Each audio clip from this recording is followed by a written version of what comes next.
Hello friends, welcome to our gardening channel. Yes friends, இப்போ வந்து summer start ஆயிடுச்சு. ஒரு 1 or 1.5 months முன்னால நம்மளோட சேனல்ல பாத்தீங்கன்னா இந்த பச்சை பசேல்னு இருக்கிற செடியெல்லாம் குச்சா பார்த்திருப்பீங்க. ஏன்னா வந்து ப்ரூனிங் பண்ணியிருந்தோம். சம்மர் பிளான்ஸ், சம்மர்ல பூக்கக்கூடிய மல்லிப்பூ, முல்லைப்பூக்கெல்லாம் வந்து ப்ரூனிங் ரொம்பவும் மஸ்ட். ஸோ ஒரு February எண்ட்லயோ இல்லை மார்ச்சோட ஃபர்ஸ்ட் வீக்லயோ நீங்க வந்து செடிகளுக்கெல்லாம் ப்ரூன் பண்ணிட்டு தேவையான உரங்கள்லாம் கொடுத்தீங்கன்னா அந்த செடி வந்து முளைத்து வரும், ஃப்ரெஷ்ஷான லீவ்ஸ் வந்து கிடைக்கும். as usual ஃபோட்டோசிந்தசிஸ் ப்ராசஸ் வந்து ப்ராப்பரா ஒரு செடிக்கு நடக்கணும்.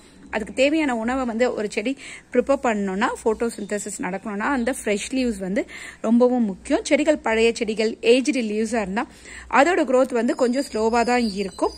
இதுவே ஃப்ரெஷ் லீவ்ஸாக இருந்தால் அதோட க்ரோத் வந்து கொஞ்சம் சீக்கிரமாக நடக்கும். இப்போ நம்ம ப்ரூன் பண்ண முல்லை செடியிலேருந்து ஸ்டார்ட் பண்ணலாம். அந்த பழைய வீடியோவோட லிங்க்கும் வந்து உங்களுக்கு கொடுக்குறேன் டிஸ்கிரிப்ஷனில், கண்டிப்பாக செக் பண்ணி பாருங்கள். அப்போ உங்களுக்கு வந்து கம்பேர் பண்ண முடியும். ஃபர்ஸ்ட் வந்து செடிகள் எப்படி இருந்தது, அதை ப்ரூன் பண்ணி அதுக்கு என்னென்ன உரம்லாம் வந்து கொடுக்கணுன்றதெல்லாம் சொல்லியிருப்போம்.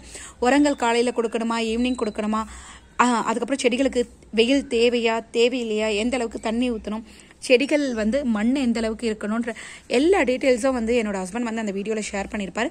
இப்போ இந்த வீடியோவில் நம்ம பார்க்க போகிறது ஜஸ்ட் ஒரு அப்டேஷன். அந்த 1 month அடுத்து இந்த செடிகள் எப்படி இருக்குது, செடிகளில் க்ரோத் இருக்கா இல்லையா, நாங்கள் ப்ராப்பராக அதை பராமரிச்சிருக்கோமா இல்லையா, உங்களுக்கு ப்ராப்பரான இன்ஃபர்மேஷன் கொடுத்துருக்கோமா இல்லையான்றது தான் நீங்கள் வந்து பார்க்க போகிறீங்க. நான் சொல்கிறத விட நீங்கள் வந்து கம்பேர் பண்ணி அந்த வீடியோவையும் இந்த வீடியோவும் பார்த்தாலே தெரியும். இந்த செடியெல்லாம் வந்து ப்ரூன் பண்ணப்போ எப்படி இருந்தது, இப்போ ஹெல்தியான லீவ்ஸ் பச்சை பசேல்னு இருக்கா, பிரான்ச்சஸ் இருக்கான்னு நீங்கள் பார்க்கலாம். அதே போல் இதில் வந்து பூக்களும் பூத்திருக்கிறதையும் நீங்கள் பார்க்கலாம். இது வந்து முல்லைப்பூ.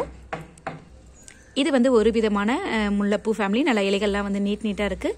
இந்த முல்லைப்பூவோட காம்போ நீட்டாக இருக்குது, நல்லா வந்து பெருசாக இருக்குது. அடுத்த முல்லைப்பூ காமிக்கிறேன். இது ஒரு விதமான முல்லை செடி. இது வந்து பார்த்தீங்கன்னா குட்டி குட்டியாக இருக்கும். நாட்டு முல்லை ஊர்லலாம் வந்து வாங்கினீங்கன்னா முல்லைப்பூ கட்டுறதே கஷ்டமாக இருக்கும். குட்டி குட்டியாக இருக்கும். ரொம்ப அரும்பு பார்த்தீங்கன்னா ரொம்ப சாஃப்டாக இருக்கும். ரொம்ப ஸ்ட்ராங்கான அந்த இது இருக்காது தண்டு பகுதி பூக்கு. இது வந்து அடுத்த முல்லைப்பூ. நிறைய கிளைகள் விட்டு பச்சை பசேல்னு இருக்கிறத நீங்கள் லைவாகவே பார்க்கலாம். நெக்ஸ்ட் வந்து மல்லி. இந்த 2 மல்லி செடியும் பார்த்துருப்பீங்க. நடுவில் கூட வந்து இது இலை சுருட்டெல்லாம் வந்து எப்படி மெயின்டைன் பண்ணணுன்றதெல்லாம் வந்து போட்டிருந்தோம். ஸோ 2-3 லிங்க் வந்து கொடுக்குற வீடியோட லிங்க்கு கண்டிப்பாக பாருங்கள். பார்த்தீங்கன்னா உங்களுக்கு வந்து இப்போ க்ரோத் எப்படி இருக்குன்னு நல்லாவே தெரியும். இதுலேயும் பார்த்தீங்கன்னா நிறைய வந்து மொட்டு வச்சிருக்கு. இலைகள் ரொம்பவும் பச்சை பசேல்னு இருக்குது. ஒரு ஃபோட்டோசிந்தசிஸ் ப்ராசஸ் ப்ராப்பராக நடக்கணும்னா இலைகள் ரொம்பவும் முக்கியம். ஒரு ஹெல்த்தியான லீவ்ஸால் தான் வந்து பார்த்திங்கன்னா சீக்கிரமாக அதுக்கு தேவையான உணவை வந்து ப்ராப்பராக தயாரிச்சுக்க முடியும்.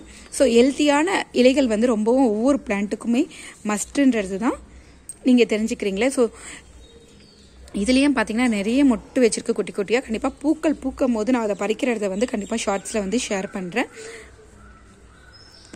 ஸோ 2 மல்லி செடி, ஒன்றுத்தில் வந்து இப்போ தான் குட்டி குட்டி மொட்டு வச்சுருக்கு. இதில் வந்து பூக்கவும் ஆரம்பிச்சிருச்சு.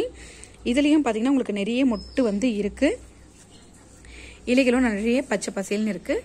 இப்போ வந்து ஒரு பூத்திருக்கு. பூத்த பூவை வந்து நான் காமிக்கிறேன்.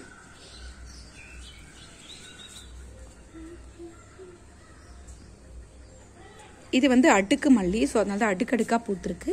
உங்களுக்கு பூவை பார்த்தாலே ஒரு ஐடியா வந்து கிடைக்கும். ஸோ இந்த வீடியோவில் நீங்கள் முல்லைப்பூ மல்லிப்பூ எப்படி வளர்ந்துருக்குன்ற அப்டேஷனை பார்ப்பீங்க. கண்டிப்பாக இந்த வீடியோ உங்களுக்கு யூஸ்ஃபுல்லாக இருந்தால் மறக்காமல் லைக் பண்ணுங்கள். வீடியோ பற்றின கருத்தை கமெண்ட் பண்ணுங்கள் ஃப்ரெண்ட்ஸ். நீங்கள் கமெண்ட் பண்ணும்போது தான் நாங்கள் ஏதாவது மிஸ்டேக் பண்ணியிருந்தாலும் எங்களை வந்து திருத்திக்க முடியும். இந்த வீடியோ உங்களுக்கு யூஸ்ஃபுல்லாக இருந்து நீங்கள் கமெண்ட் பண்ணாதான் எங்களுக்கு நெக்ஸ்ட் வீடியோ வந்து ஷேர் பண்ணுறதுக்கும் ஒரு மோட்டிவேஷனாக இருக்கும். நெக்ஸ்ட் மற்ற பிளான்ஸ்லாம் எப்படி இருக்குன்றத Part 2 வீடியோவில் பார்க்கலாம். தேங்க்ஸ் ஃபார் வாட்சிங். See you. Bye bye in my next video. Have a nice day.